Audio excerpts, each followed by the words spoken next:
বিসমিল্লাহির রহমানির রহিম। আসসালামু আলাইকুম। সুপ্রিয় শিক্ষার্থীরা, আজকে অনলাইন শ্রেণী কার্যক্রমে তোমাদেরকে স্বাগতম জানাচ্ছি। আশা করি তোমরা সুস্থ আছো। সমগ্র বিশ্ব এখন এক কঠিন পরিস্থিতির মধ্য দিয়ে যাচ্ছে, করোনা ভাইরাস সংক্রমণ, যাকে আমরা কোভিড-19 বলে জানি। তাই সরকার সকল শিক্ষা প্রতিষ্ঠান বন্ধ ঘোষণা করেছে। এ সময় তোমাদের শিক্ষা কার্যক্রমের অনেক ক্ষতি হয়েছে। সেই ক্ষতি কিছুটা পুষিয়ে নেয়ার জন্য শিক্ষা মন্ত্রণালয় অনলাইন শ্রেণী কার্যক্রম পরিচালনার নির্দেশ দিয়েছে। তারই ধারাবাহিকতায় ধনিয়া বিশ্ববিদ্যালয় কলেজের সুযোগ্য সভাপতি, অধ্যক্ষ ও উপাধ্যক্ষ মহোদয়ের সার্বিক তত্ত্বাবধানে ধনিয়া বিশ্ববিদ্যালয় কলেজ অনলাইন শ্রেণী কার্যক্রম চালু করেছে। আমাদের আজকে এই শ্রেণী কার্যক্রম তারই একটি অংশ। আজকে আমি অনার্স তৃতীয় বর্ষের ম্যানেজমেন্ট ও মার্কেটিং বিভাগের একটি বাংলাদেশের করবিধি বিষয়টি পড়াবো। তোমাদের যখন অনার্স তৃতীয় বর্ষের ক্লাস শুরু হয়েছিল, তখন তোমাদের সাথে আমি দুইটি ক্লাস নিয়েছিলাম। তখন তোমাদের বাংলাদেশের করবিধির ইন্ট্রোডাকশন অধ্যায়টা আলোচনা হয়েছে। আজকে আমি তোমাদেরকে বাংলাদেশের করবিধির ষষ্ঠ অধ্যায়, বাংলাদেশের করবিধির ষষ্ঠ অধ্যায় 6 মোট আয় নির্ণয়, এটা তোমাদেরকে দেখাবো। মোট আয় নির্ণয় বলতে আমরা কি বুঝি? মোট আয় হলো একটি আয়বর্ষে করদাতার বিভিন্ন উৎস হতে প্রাপ্ত আয়কে মোট আয় বলা হয়। 1984 সালের আয়কর অধ্যাদেশ অনুযায়ী একজন করদাতাকে তার 7টি খাতের আয়ের উপর কর ধার্য করতে হয়। আমি তোমাদেরকে আয়ের উৎসগুলো ধারাসহ বর্ণনা করছি। 1 নম্বরে হলো বেতন হতে আয়, ধারা 21, সিকিউরিটির সুদ হতে আয়, ধারা 22। 3 নম্বরে হয়েছে গৃহ সম্পত্তি হতে আয়, ধারা 24। এরপরে কৃষি হতে আয়, ধারা 26। ব্যবসায় বা পেশা হতে আয়, ধারা 28। মূলধনী লাভ হতে আয়, ধারা 31। অন্যান্য উৎস হতে আয়, ধারা 33। তোমরা আয়ের খাতগুলো ধারাসহ অবশ্যই শিখে নিবে। এরপরে আয়কর অধ্যাদেশের 24 ধারা আয়কর অধ্যাদেশের 24 ধারায় আরও 3টি আয়ের উল্লেখ আছে, যেমন ফার্মের আয়ের অংশ, স্বামী স্ত্রী বা নাবালক সন্তানের আয় ও বৈদেশিক আয়। ফার্মের আয়ের অংশ ধারা 43-এর 3, স্বামী স্ত্রী বা নাবালক সন্তানের আয় ধারা 43-এর 4, আর বৈদেশিক আয় আবাসিক করদাতার ক্ষেত্রে। এখন আমি তোমাদেরকে মোট আয় নির্ণয়ের সাধারণ যে ছকটি আছে, বেতন খাতে মোট আয় নির্ণয়ের যে সাধারণ ছক আছে সে সম্পর্কে তোমাদেরকে আলোচনা করব। বেতন খাতে মোট আয় নির্ণয়ের সময় তোমরা দেখবা যে বেতন কি? আমরা জানি বেতন হয়েছে কোনো একটি প্রতিষ্ঠানের কর্মকর্তা বা কর্মচারীদের মানসিক ও শারীরিক শ্রমের বিনিময়ে নিয়োগকর্তারা যে পারিশ্রমিক প্রদান করে তাকে বেতন বলা হয়। এই বেতনের মধ্যে প্রথমেই আছে মূল বেতন, এরপরে আরও অনেক উপাদান থাকে। বেতনের সাথে আরও অনেক উপাদান থাকে, বেতনের পরিপূরক যাকে বলা হয়। তো দেখো, এই সমস্তগুলোই বেতন খাতের আয় নির্ণয়ের সময় তোমাদেরকে হিসাব করতে হবে। একজন করদাতা বেতন খাতে আয়ের ভিতরে তার মূল বেতনের সাথে আনুষঙ্গিক আর কি উপাদান বা সুবিধাসমূহ পেয়ে থাকে। বেতন খাতে আয় ধারা 21, প্রথম 1 নম্বরেই হয়েছে মূল বেতন, যেটাকে বলা হয় ইংলিশে বেসিক স্যালারি। বেসিক স্যালারি যেটা আছে সেটা তোমরা প্রথমে একটা ছক আঁকবাও, যে ছকটা 3টে পার্ট থাকবে, বিবরণ আর 2টা টাকার ঘর। বেতন খাতে আয় ধারা 21, মূল বেতনটা তোমার যা আছে তাই হবে, এটা থেকে কোনো কিছুই বাদ যাবে না। মূল বেতন যা পায় করদাতা, একজন করদাতা, তার সম্পূর্ণ অংশের উপরেই তাকে কর দিতে হবে। নাম্বার 2 হয়েছে বিশেষ বেতন। বিশেষ বেতনের উপরেও কোনো অকরধার্য নাই, যা পায় তার উপরেই সেটাই আসবে, মূল বেতনের সাথে যোগ হবে। মূল বেতনের সাথে যে সকল সুবিধাগুলো সবগুলোই মূল বেতনের সাথে যোগ হবে। কিছু কিছু উপাদান আছে, কিছু কিছু সুবিধাগুলো আছে যে মূল বেতন থেকে, কিছু কিছু সুবিধাগুলো আছে যে সম্পূর্ণ অংশ মূল বেতনের সাথে জমা হবে না, কিছু তোমার অকরধার্য হবে। সেগুলো তোমাদেরকে দেখানোর জন্যই মূলত ছকটি বুঝিয়ে দেওয়া।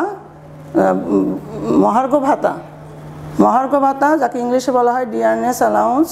মহার্ঘ ভাতা সবসময় দেখবা বলা থাকে প্রশ্নে যে মূল বেতনের একটা পার্সেন্টেজ, 10% বা 20%, মূল বেতন যা হবে তার একটা নির্ধারিত পার্সেন্টেজ প্রশ্নে বলা থাকবে, সেই পার্সেন্টেজ অনুযায়ী মহার্ঘ ভাতা আসবে, মূল বেতনের সাথে যোগ হবে। বকেয়া বেতন, যদি আগের বছরের কোনো আয় বছরের কোনো বেতন বকেয়া থাকে যা পূর্বে করযোগ্য আয়ে অন্তর্ভুক্ত হয়নি, এর আগের বছর যে গত বছরে যে কর দিয়েছে তার সাথে যে বেতনটা যোগ হয়নি সেটা আসবে বকেয়া বেতন। এরপর বর্ধিত বেতন যখন বাড়ে সে অংশটুকুর উপরেও কর দিতে হয়, পুরোটাই আসবে। বোনাস যে পায় সেই বোনাসটাও মূল বেতনের সাথে যোগ হবে, কোনো অকরধার্য নেই। দস্তুরি বা কমিশন যা আছে সম্পূর্ণ অংশটুকু আসবে, ক্ষতিপূরণ থাকলে তাও সম্পূর্ণ অংশ আসবে। এরপরে তোমাদেরকে বিশেষভাবে যেটা লক্ষ্য রাখতে হবে যে বাড়ি ভাড়া ভাতা একজন চাকরিজীবী বা একজন করদাতা, সে যখন করদাতা করের আওতায় পড়ে তখন তাকে বাড়ি ভাড়া ভাতাটা নির্ণয়ের সময় তোমাদেরকে দেখতে হবে তিনভাবে বাড়ি ভাড়া ভাতা পেয়ে থাকে। বাড়ি ভাড়া ভাতা সম্পূর্ণ অংশ, বাড়ি ভাড়া ভাতা যা পায় তার সম্পূর্ণ অংশটুকুই মূল বেতনের সাথে যোগ হয় না। তিনভাবে বাড়ি ভাড়া ভাতা পেতে পারে, তার কতটুকু অকরধার্য হয় কতটুকু করধার্য হয় তা তোমাদেরকে দেখিয়ে দিচ্ছি। নাম্বার বাড়ি ভাড়া ভাতার দেখো 1 নম্বরে আছে, কয়ে আছে নগদ বাড়ি ভাড়া ভাতা। বাড়ি ভাড়া ভাতা যদি নগদে পেয়ে থাকে, নগদ টাকা যদি তাকে দেওয়া হয়, কর্মকর্তা বা কর্মচারীদেরকে যদি নগদ বাড়ি ভাড়া ভাতা দেয়, যতটুকু দিবে, অনেক সময় বলা থাকে নগদ বাড়ি ভাড়া ভাতা পায় মূল বেতনের 50% বা 60%, যা পায় সেটা ইনার কলামে লাগবা প্রথম টাকার ঘরে, তা থেকে বাদ হবে অকরধার্য মূল বেতনের 50%। মূল যে বেতনটা যেটা ছিল সেটার 50% যা হয়, যখন যেটা মূল বেতন হবে, এক এক অঙ্কে এক এক রকম মূল বেতন হবে। মূল বেতনের 50% বা মাসিক 25,000 টাকা হিসেবে, মাসিক 25,000 টাকা করে বছরে হয়, 12 মাসে হয় 3 লক্ষ টাকা। এই দুইটির মধ্যে যেটি কম সেটি নগদে যা পায় তা থেকে বাদ যাবে। যেটি কম নগদ বাড়ি ভাড়া ভাতা বাবদ, সাপোজ ধরো মূল বেতন জানে 3 লক্ষ টাকা, মূল বেতনের 50% 1,50,000 টাকা, তাহলে 1,50,000 টাকা এখানে লিখতে হবে। আর মাসিক 25,000 টাকা হিসেবে 3 লক্ষ টাকা, এই দুটির মধ্যে ছোট কোনটি? 1,50,000 টাকা, তাহলে 3 লক্ষ টাকা থেকে এটা বাদ যে এটা হবে। এরপরে আছে বাসস্থান সুবিধা। তাকে যদি টাকা দেয় না কিন্তু তাকে একটা বাড়ি দিয়েছে, বাসস্থান সুবিধা দিয়েছে। বিনা ভাড়ায় তাকে বাসস্থান সুবিধা দিয়ে থাকে, তাকে একটা বাড়ি দেওয়া হয়েছে, কোনো ভাড়া নেওয়া হয় না, তাহলে হবে ভাড়া মূল্য। ওই যে বাসাটা দেওয়া হয়েছে, যে বাসস্থানটা দেওয়া হয়েছে তাকে, তার একটা ভাড়া মূল্য দেওয়া থাকবে প্রশ্নে। ওই ভাড়া মূল্য যা বা মূল বেতনের 25%, তার এর মধ্যে যেটি কম সেটি সরাসরি মূল বেতনের সাথে যোগ হবে। তারপরে নম্বরে 3 নম্বর নিয়মটা হয়েছে কনসেশন হারে বা কম ভাড়ায় বাসস্থান সুবিধা। কনসেশন হার বা কম ভাড়ায়, তাকে একটা বাসস্থান দিয়েছে, কিন্তু তার বাসাটার মূল্য আছে মাসিক 10,000 টাকা করে, কিন্তু তার কাছ থেকে কেটে নিচ্ছে 2,000 রুপিস। কর্তৃপক্ষ তার কাছ থেকে 2,000 করে মাসিক কেটে নিচ্ছে, সেটাকে বলা হয় কনসেশন হারে বা কম ভাড়ায় বাসস্থান সুবিধা। তাহলে মাসিক যদি 2,000 করে নেয়, তাহলে ভাড়া মূল্য মাস আসবে কত? 24,000 টাকা ভাড়া মূল্য, বছরে 24,000 টাকা, বা মূল বেতনের 25%। এই দুইটার মধ্যে তুলনা করে যেটা কম হবে সেটা ইনার কলমে লিখতে হবে, ঠিক আছে? তা থেকে বাদ যাবে ভাড়া মূল্য যেটা দেওয়া থাকবে, ভাড়া মূল্য দেওয়া এটার ভাড়া মূল্য আছে মাসিক 10,000 করে 1,20,000 টাকা, বা মূল বেতনের 25% যা হয়, সেই দুটোর মধ্যে যেটা কম সেটা প্রথমেই লিখতে হবে। বাদ দিতে হবে কর্তনকৃত ভাড়া, যে ওই বাড়িটার উপর থেকে ওই বাসস্থানটার উপরে একটা কম হারে একটা ভাড়া ধরছে, সেটা বাদ দিয়ে সেটা আসবে। এরপর দেখো যাতায়াত ভাতা আছে। যাতায়াত ভাতা বাড়ি ভাড়া ভাতার 3টা নিয়ম, যাতায়াত ভাতারও তোমাদের 3টা নিয়ম। যাতায়াত ভাতা অনেক সময় টাকায় দিয়ে থাকে। যদি টাকায় দেয়, তাকে মাসিক 3,000 টাকা করে যাতায়াত ভাতা দেয়, তখন 3,000 × 12 হবে 36,000 এখানে, আর বাদ যাবে অকরধার্য। যাতায়াত ভাতা যদি নগদে দেয়, তাহলে 30,000 টাকা পর্যন্ত অকরধার্য, এটা আয়কর অধ্যাদেশে বলা আছে যে 30,000 টাকা নগদের যাতায়াত ভাতা পাইলে 30,000 টাকা পর্যন্ত অকরধার্য। যতটুকু পায় তা থেকে 30,000 টাকা বাদ দিয়ে যেটুকু আসবে সেটুকু আর মূল বেতনের সাথে যোগ হবে। এরপরে 2 নম্বরে যানবাহনের 3টা নিয়ম বলছি। একটা নগদ যদি যানবাহন নগদ ভাতা দিয়ে থাকে, নাম্বার 2 যদি তাকে যানবাহন দিয়ে থাকে, তাকে যদি কোনো গাড়ি দিয়ে দেয় অফিস, সেটা নিজে ব্যবহারের জন্য হোক আর অফিসে ব্যবহারের জন্য হোক, তাকে যদি যানবাহন দেওয়া হয়, তাহলে যানবাহন সুবিধাটা এভাবে মূল বেতনের সাথে এভাবে ক্যালকুলেট করতে হবে যে মূল বেতনের 5%, মূল বেতন যেটা ছিল ওইটার 5% যা আসে, বা 60,000 টাকা। এই 60,000 টাকা আয়কর অধ্যাদেশে এই বিভিন্ন বাজেটে যেটা আসে, মাঝে মাঝে এটা পরিবর্তন হয়, এখন বর্তমানে 60,000 টাকা। মূল বেতনের 5% বা 60,000 টাকা, এই দুইটার মধ্যে যেটি বেশি সেটা যানবাহন সুবিধা, সেটা মূল বেতনের সাথে যোগ হবে। যানবাহন সুবিধাটা আমি আবার বলছি, মূল বেতনের 5%, মূল বেতন যা আছে তার 5%-এ যতটুকু হয় তত সেটা, বা 60,000 টাকা, এই দুটার মধ্যে যেটা বেশি সেটা আসবে। এরপরে আছে 3 নম্বর নিয়মটা যানবাহনের, ভাতাসহ যানবাহন সুবিধা। তাকে টাকাও দেয়, তাকে টাকাও দিয়েছে, গাড়িও দিয়েছে, তাকে টাকাও দিয়েছে, গাড়িও দিয়েছে। যদি এটা হয় 3 নম্বরেরটা, তাহলে যানবাহন সুবিধার জন্য ওইটুকুই হবে যে মূল বেতনের 5%, মূল বেতনের 5%-এ যা আসে তার সাথে যোগ হবে অতিরিক্ত ভাতা।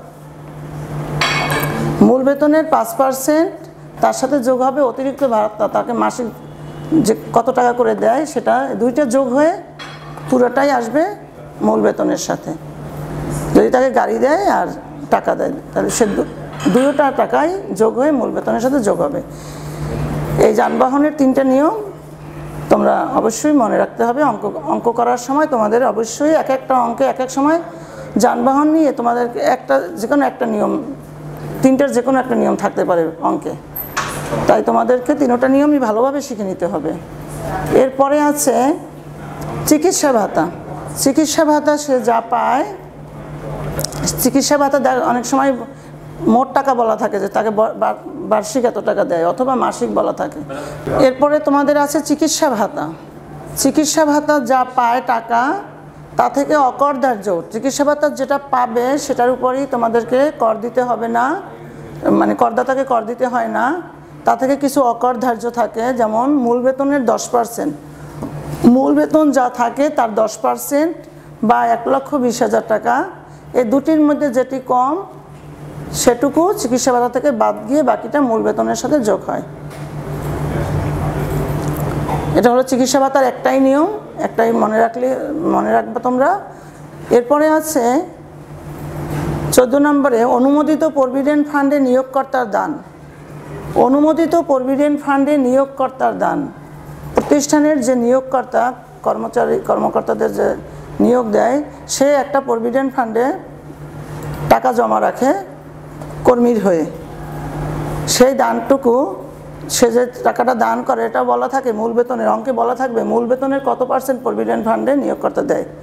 যতটুকু বলবে, যত % বলবে, মূল বেতন থেকে অত % নিয়ে পুরোটাই মূল বেতনের সাথে যোগ হবে। এটার উপর কর দিতে হবে, এটা করযোগ্য আয়, করযোগ্য। এরপরে 15 নম্বরে আছে অনুমোদিত প্রভিডেন্ট ফান্ডের সুদ। অনুমোদিত প্রভিডেন্ট ফান্ডের একটা সুদ দেওয়া থাকবে প্রশ্নে, সেটা ইনার কলামে লিখবা। এরপরে বাদ যাবে তা থেকে অকরধার্য। পুরো সুদটার উপরেই অনুমোদিত প্রভিডেন্ট ফান্ডের যে সুদটুকু হয় সেটা পুরো উপরেই কর দিতে হয় না, তা থেকে কিছু অকরধার্য যাবে। এটাও বলা আছে, অধ্যাদেশ অনুযায়ী বলা আছে যে 14.5% সবসময় একই ইউজুয়াল 14.5% হারে নির্ণীত সুদ। আর প্রভিডেন্ট ফান্ডের সুদ যেটা পায় সেটা কত % পায় সেটা বলা থাকে, যে 20% হারে সুদ পেয়েছিল 3000 টাকা, বা 10% হারে সুদ পেয়েছিল 4000 টাকা, এভাবে। তা থেকে সেই সুদটা ইনার কলামে লিখে বাদ যাবে অকরধার্য 14.5% হারে নির্ণীত সুদ বা মূল বেতনের 1/3 14.5% হারে নির্ণীত সুদ বা মূল বেতনের 1/3। এই 14.5%টা হবে, যেমন সুদটা যদি দেওয়া থাকে, যেমন ধরো মনে করো প্রভিডেন্ট ফান্ডের সুদ দেওয়া আছে 4000 টাকা এবং অঙ্কে বলা আছে 20% হারে, 20% হারে। তখন আমাদেরকে এটা বের করতে হবে, ইনার কলামেই দেখাবা যে 4000কে ভাগ করতে হবে 10 দিয়ে, আর গুণ করতে হবে 14.5 দিয়ে, 14.5 দিয়ে। তাহলে যে সুদটা আসবে, নির্ণীত যে সুদটা হবে সেটা এখানে, সেটা বা মূল বেতনের 1/3। সবসময় দেখা যায় যে ওই 14.5% হারে নির্ণীত করলে যে সুদটা, ওটাই সবসময় কম আসে, মূল বেতনের 1/3 সবসময় বেশি থাকে। তাহলে সেটুকু বাদ যাবে সুদ থেকে, ওইটুকু অংশটুকু বাদ গিয়ে বাকিটুকু মূল বেতনের সাথে যোগ হবে। এটা হলো প্রভিডেন্ট ফান্ডের সুদ নিয়ে কথা। এরপরে আছে আপ্যায়ন ভাতা। আপ্যায়ন ভাতা, অফিস আপ্যায়ন ভাতা দিতে পারে। আপ্যায়ন ভাতা বর্তমানে সম্পূর্ণই করযোগ্য আয়, এটার উপরে কর দিতে হবে, এটা মূল বেতনের সাথে যোগ হবে আপ্যায়ন ভাতা। এরপরে আছে অবসর ভাতা। অবসর ভাতা যা পাবে ইনার কলামে লিখতে হবে, অবসর ভাতার উপরে কোনো ট্যাক্স দিতে হয় না, এটা সম্পূর্ণই অকরধার্য। বাদ লিখে অবসর ভাতা লিখে ইনার কলামে বাদ লিখতে হবে অবসর ভাতা, বাদ লিখতে হবে অকরধার্য, সম্পূর্ণ আউটার কলামে কিছুই আসবে না। এরপর আছে গ্র্যাচুইটি বা পারিতোষিক। গ্র্যাচুইটিতে হয়েছে যে কর্মকর্তা বা কর্মচারী তার অতীত কার্যকলাপের জন্য নিয়োগকর্তার নিকট থেকে চাকরি শেষে একটি সুবিধা পেয়ে থাকে বা একটি ভাতা পেয়ে থাকে। অতীত কার্যকলাপের জন্য সে চাকরির শেষে গ্র্যাচুইটি মানে তার নামে জমা রাখে, সেটা তার চাকরির শেষে তাকে দিয়ে দেয় গ্র্যাচুইটি বা পারিতোষিক, যেটাকে বাংলায় বলা হয় পারিতোষিক।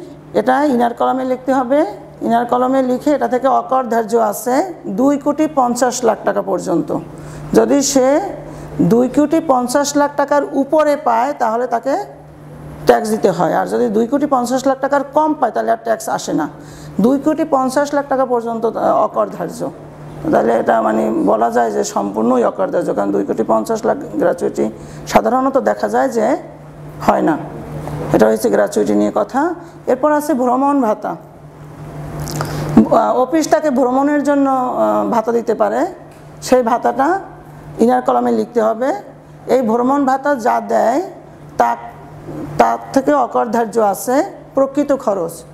অফিস ভ্রমণ করতে তাকে টাকা দিয়েছে বছরে ধরো 50,000 টাকা, সেই 50,000 টাকা ইনার কলামে লিখতে হবে, তা থেকে বাদ যাবে অকরধার্য। তুমি যদি প্রকৃত খরচ সম্পূর্ণ 50,000 টাকা দেখাই দাও তাহলে তোমাকে তার উপরে আর ট্যাক্স দিতে হবে না। আর তুমি যদি লেখো যে আমি খরচ করেছি 40,000 টাকা, তাহলে 40,000 টাকা দিয়ে 10,000 টাকার ট্যাক্স দিতে হবে। সাধারণত সবাই অকরধার্য দেখাই দেয়, প্রকৃত খরচ মানে যা দিয়েছে সবই খরচ করে ফেলেছে ভ্রমণ করে।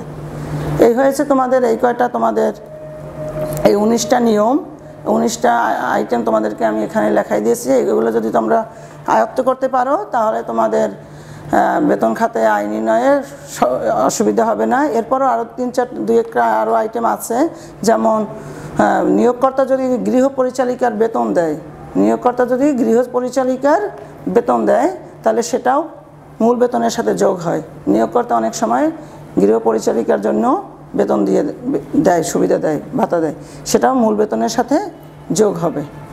তারপরে ছেলেমেয়ের লেখাপড়ার জন্য যদি কোনো শিক্ষা খরচ দেয়, শিক্ষা ভাতা, সেটাও প্রকৃত বেতনের সাথে মূল বেতনের সাথে যোগ হবে। এই 20-21টা আইটেম করলেই তোমরা পুরো অঙ্ক বেতন খাতের আয় অঙ্ক করতে পারবা, বেতন খাতের মোট আয় নির্ণয় করতে পারবা। বেতন খাতের মোট আয় প্রতি বছরই তোমাদের খ বিভাগে একটি ছোট অঙ্ক এবং গ বিভাগে একটি বড় অঙ্ক বেতন খাত থেকে আসবেই। এই যে তোমাদের 7টা আর 3টা 10টা খাতের ভিতরে বেতন খাত অবশ্যই আসবে। পরীক্ষায় 2টা অঙ্ক আসে, একটা 10 মার্কের জন্য, একটা 4 মার্কের জন্য। 10 মার্কের জন্য যখন আসবে তখন বেতন খাত সাথে আরও ছোট 2-1টা খাত আরও দিবে, 2-3টা খাত মিলিয়ে একটা 10 মার্কের অঙ্ক হবে। এতগুলো সব দিবে না, এতগুলো উপাদান সব দিবে না, হয়তো 7-8টা উপাদান দিবে, তোমাদেরকে সবগুলোই শিখে রাখতে হবে। দেখো শিক্ষার্থীরা, এখন তোমাদেরকে আমি বেতন খাতের একটি অঙ্ক করে দেখাবো। তোমরা অঙ্কটা অবশ্যই খেয়াল করে দেখবে। বেতন খাতের যে ছক তোমাদেরকে দেখাইছিলাম তা থেকে কয়েকটা আইটেম নিয়ে একটা অঙ্ক আছে। এখানে বলা আছে, জনাব আকাশ বেক্সিমকো লিমিটেডের ব্যবস্থাপক 2019 সালের 30 জুন তারিখে সমাপ্ত বছরের তার আয় ছিল নিম্নরূপ। জনাব আকাশ বেক্সিমকো কোম্পানির একজন ব্যবস্থাপক, 19 সালের 30 জুন তারিখে তার আয়গুলো কী ছিল দেখো। 1 নম্বরে ছিল মূল বেতন মাসিক 15,000 টাকা। মহার্ঘ ভাতা ছিল তার মূল বেতনের 20%। মূল বেতন মোট যা পাবে তার 20% পাবে সে মহার্ঘ ভাতা। যাতায়াত ভাতা মাসিক তাকে 4,000 টাকা করে দেওয়া হয়। আপ্যায়ন ভাতা মাসিক 2,500 টাকা। বোনাস আছে 3 মাসের বেতনের সমান। কমিশন নিট মুনাফার 3%, নিট মুনাফা দেওয়া আছে 1 লক্ষ টাকা।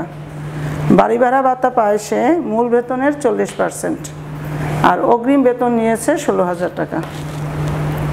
এখন এই হলো তোমাদের প্রশ্ন। এই প্রশ্ন থেকে অঙ্কটা তোমাদেরকে এভাবে করতে হবে। প্রথমেই তোমাদেরকে করদাতার নাম লিখতে হবে। প্রথম অঙ্ক করতে করদাতার নাম হবে, এরপরে হবে আয় বর্ষ, এরপরে হবে কর বর্ষ।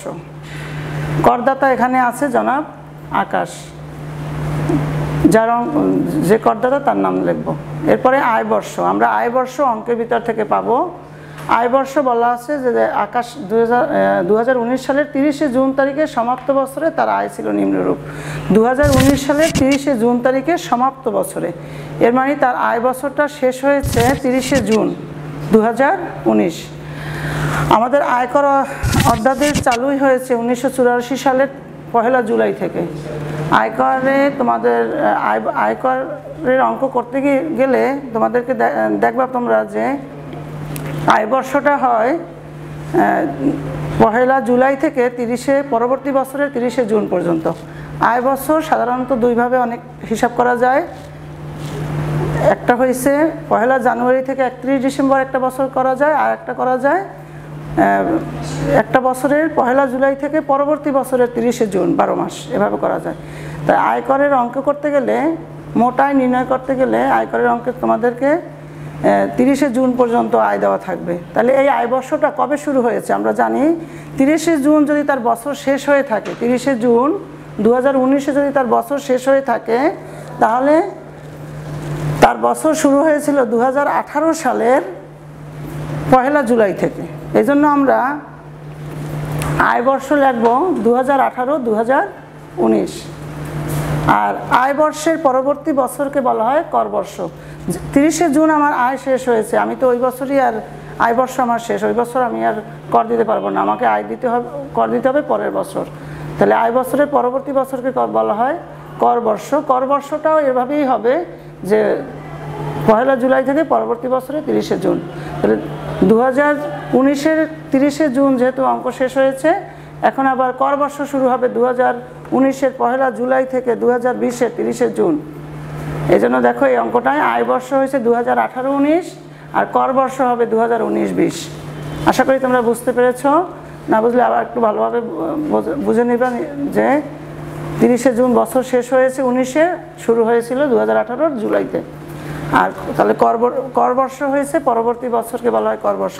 আয় বর্ষের পরবর্তী বছরকে কর বর্ষ বলে, এজন্য পরবর্তী বছর হয়েছে 19-20।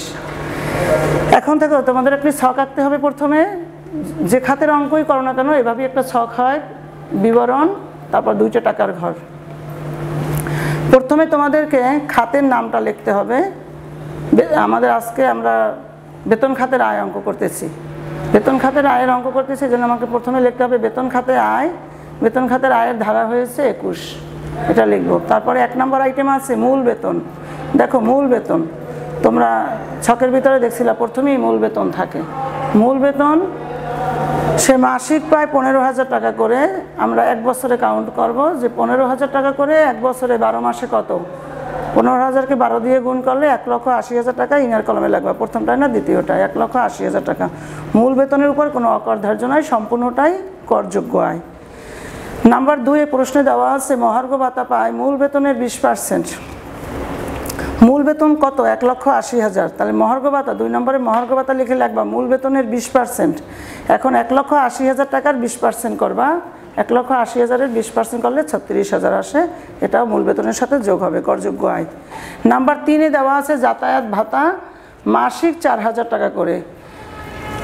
জনাব আকাশকে তার কোম্পানি যাতায়াত ভাতা দেয় মাসিক 4,000 টাকা করে। 4,000 টাকা করে মাসিক দিলে 12 মাসে কত দেয়, 4 × 12 48,000 টাকা। এখন যাতায়াত ভাতার আমরা তোমাদেরকে ছকের ভিতরে দেখাইছি 3টা নিয়ম। এখানে 1 নম্বর নিয়মটা প্রথম, যেহেতু আমাদের প্রথম অঙ্ক এই জন্য প্রথম নিয়মটা দিয়েই আমরা অঙ্কটা করেছি। যাতায়াত ভাতা 4,000 টাকাকে 12 দিয়ে গুণ করলে 48,000 হবে।